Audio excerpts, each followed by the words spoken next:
যে গুনাহ মানুষ নিয়মিত করে ছাড়তে পারে না, কি সেই গুনাহ? ব্রিটিশ লাল কুত্তারা পালাতে বাধ্য হয়েছিল।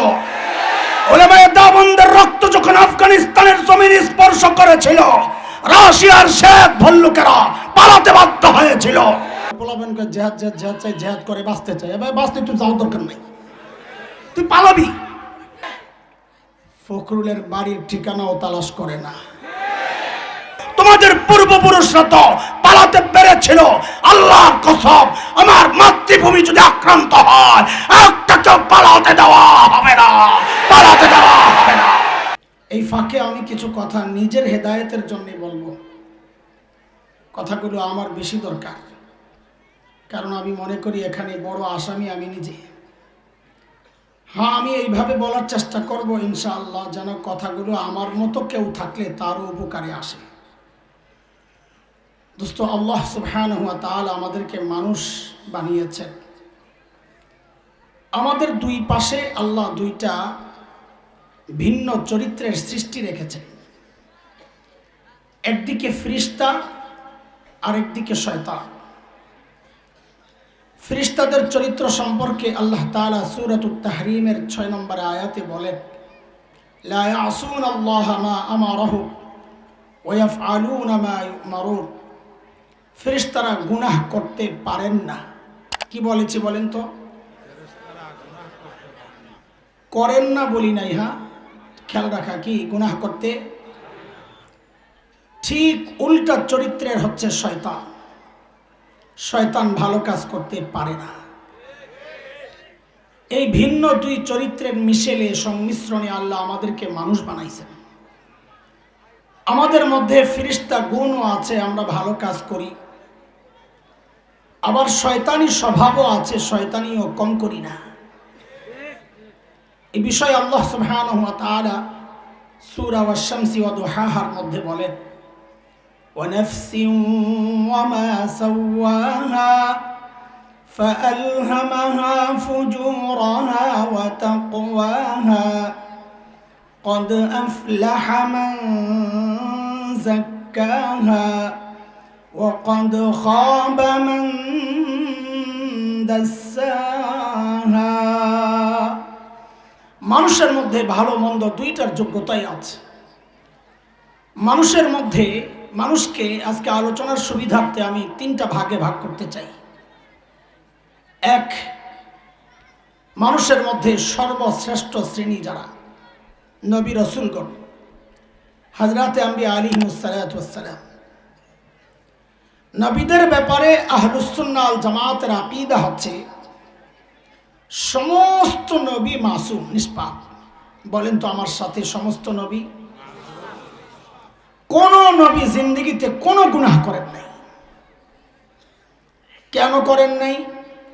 এর অনেক কারণের মধ্যে একটা মৌলিক কারণ, আল্লাহ নিজে নবীদেরকে বাঁচিয়েছেন, গুনাহ করতে দেন নাই। কেন দেন নাই সে কথায় পরে আসছে ইনশাআল্লাহ। আল্লাহই দেন নাই গুনাহ করতে। যেমন দোস্ত, জুলুম একটা গুনাহ, যে গুনাহ আল্লাহ ছাড় দেন, কিন্তু এই বিষয়ে আলোচনা করা আমার উদ্দেশ্য না। আমি ভিন্ন একটা বিষয়ের কথা বলতে চাই, যে কথা আল্লাহ বলেছেন শুরুতে সূরা বাকারার যে আয়াতটা আমি পড়েছি, ওখানে এক ধরনের গুনার কথা আল্লাহ বলেছেন, যে গুনাহ আল্লাহ ছাড় দিবেন কিন্তু ছেড়ে দিবেন না। কি সেই গুনাহ? আল্লাহ বলছেন, বালা মান কাসাবা সাইয়্যাতান ওয়া আহাতাত বিহি খাতিআতুহু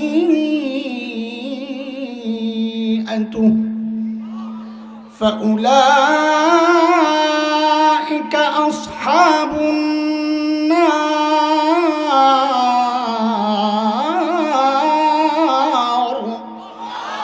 হুম ফিহা খালিদুন।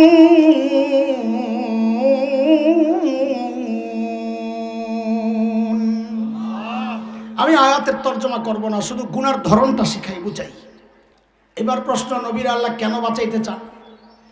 কারণ আল্লাহ বলেন কি, সূরা হজ 75 নম্বর আয়াত, আল্লাহু ইয়াসতাফি মিনাল মালাইকাতি রাসূলান ওয়া মিনান নাস ইন্নাল্লাহা সামিউন বাসীর।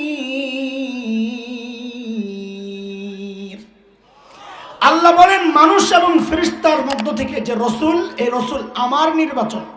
কার নির্বাচন? রাতের ভোটের না। কার নির্বাচন? ও দোস্ত, নবীকে আল্লাহ গুনাহ থেকে কেন বাঁচান?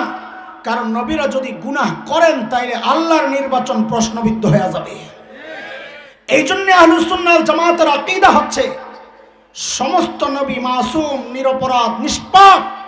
কেউ যদি নবীদের দোষ তালাশ করে অথবা নবীরা দায়িত্ব অবহেলা করেছেন এমনটা বলতে চায়, তাহলে চোখ বন্ধ করে সিদ্ধান্ত নিতে হবে এই মানুষ কোনোদিন হকপন্থী হইতে পারে না, সে গোমরাহ পথভ্রষ্ট।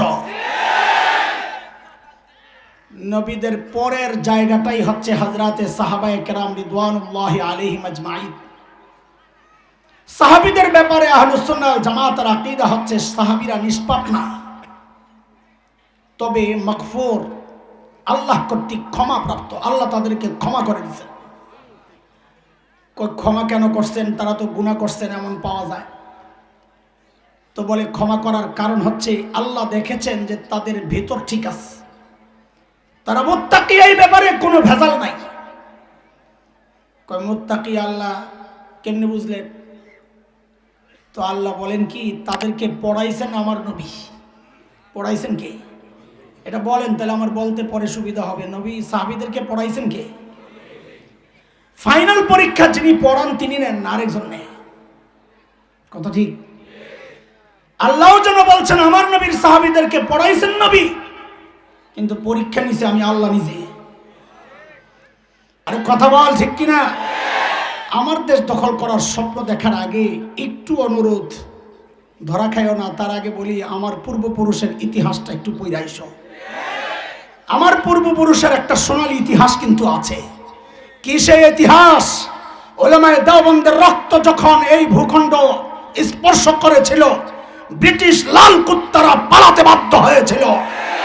উলামায়ে দেওবন্দের রক্ত যখন আফগানিস্তানের জমিন স্পর্শ করেছিল, রাশিয়ার শেখ ভল্লুকেরা পালাতে বাধ্য হয়েছিল। উলামায়ে দেওবন্দের রক্ত যখন তালেবানের শরীর হয়ে আবার আফগানিস্তানের জমিন স্পর্শ করেছে, আমেরিকা, নেটো, ওই লাল কুত্তারা লেজ গুটায়া পালাতে বাধ্য হয়েছে। মনে রেখো, স্পষ্ট কথা, যদি আমার দেশে আবারও রক্ত ঝরে স্বাধীনতা রক্ষায়, ঈমান রক্ষায় যদি এই জমিন আবার রক্ত স্পর্শ করে, নতুন এক ইতিহাস তৈরি হবে। তোমাদের পূর্বপুরুষরা তো পালাতে পেরেছিল, আল্লাহর কসম আমার মাতৃভূমি যদি আক্রান্ত হয় একটাকেও পালাতে দেওয়া হবে না, পালাতে দেওয়া হবে না।